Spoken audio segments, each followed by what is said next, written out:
In the dang game though, bro. I'll show you. We got all these youngsters. I know, like Terence and Shakur, they play all the time. They love it. Okay, well, Sean Zattel, FightHype.com, here with the retired pound-for-pound king, Andre SOG Ward. Andre, before we get into boxing, first off, congrats on having yet another child. Thank you, man. Thank you. Just happy, man. Excited. Healthy baby. Mama's healthy, so that's all you want. Is it ever hard going back to the civil life, the home life, after being a champion like that? Boring at all?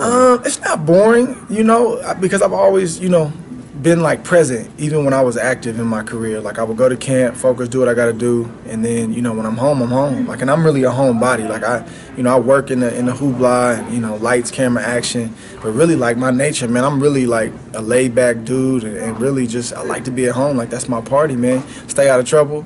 And, you know, you raise your kids, man. I never wanted to retire and then my kids not know me because I was always on the road. So it's really not, man. I actually enjoy being at home, man, and it's a blessing. It is. I know some of your kids they're pretty good at sports. I don't know if they play, was it football, I think? Yeah, football and soccer, yeah. My daughter plays soccer and my two boys play football, yeah. What would you do if any of them wanted to box for a living? I mean, the thing is, if any of my kids were to box, it would not be because I pushed them. I've never pushed my two older boys. I'll never push any of my kids because boxing isn't a sport that you push a person into. Like, they got to show exceptional talent and a work ethic that's off the charts. So, like I said, none of my boys have pushed it, so I left it alone. I think my younger boy, Champ, my 5-year-old, he's probably going to want to do it. But they just got to show you something. Is that the one hitting the pads? Yeah. He loves it, man. Like, he pulls up my fights on YouTube.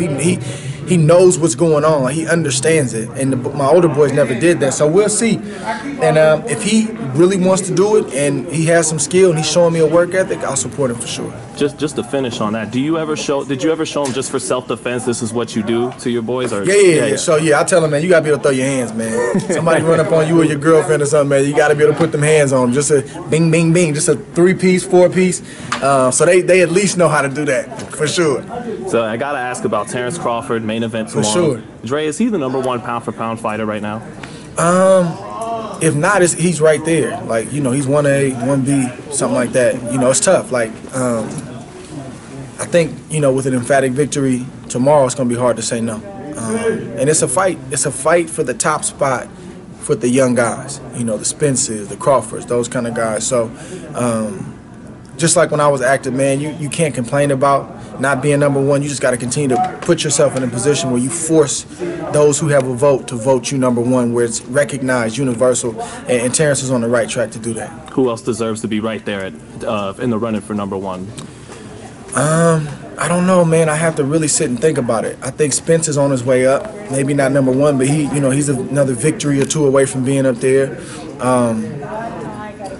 The young generation, for sure. You know, I mean, Canelo and Golovkin, like, they're definitely up there, but because they got unfinished business, I don't know if you could put either guy #1. But I think the young blood, man, the young blood is on the rise for sure. Yeah, it's almost like if we were talking like it's a draft class with Shakur and Devin Haney and Teofimo Lopez, Ryan Garcia. This is probably a pretty strong draft class, wouldn't you say? For sure. Yeah. And it's all those guys got to do, man, is I don't say all they got to do because it's a lot that they have to do, but they just have to stay focused. They got to keep working hard. This is a different era, man, and I sound like the old head. Like, we didn't have, you know, all of this at our fingertips, you know, at the click of a button. This is a distraction. And these young kids today, they got a lot that they're dealing with from a distraction standpoint. You know, a lot of guys are, and not the guys you just named, but I'm saying guys in general, sometimes they'll crown themselves the next guy, and they'll want people to hail them as, you know, I'm next. Bro, you got to go show it. You got to go show it, and then you got to show it again. And you got to show it again, and you got to show it again. And even when you get the title, you got to keep showing it. So it's not a foregone conclusion, but all those guys you named and other ones that we haven't named, man, it's the new blood, man. The sport is looking up. Because it was tougher. You're a guy who had the gold medal, and it was still tough to get your name out there. It's always tough, man. It never got easy until I retired.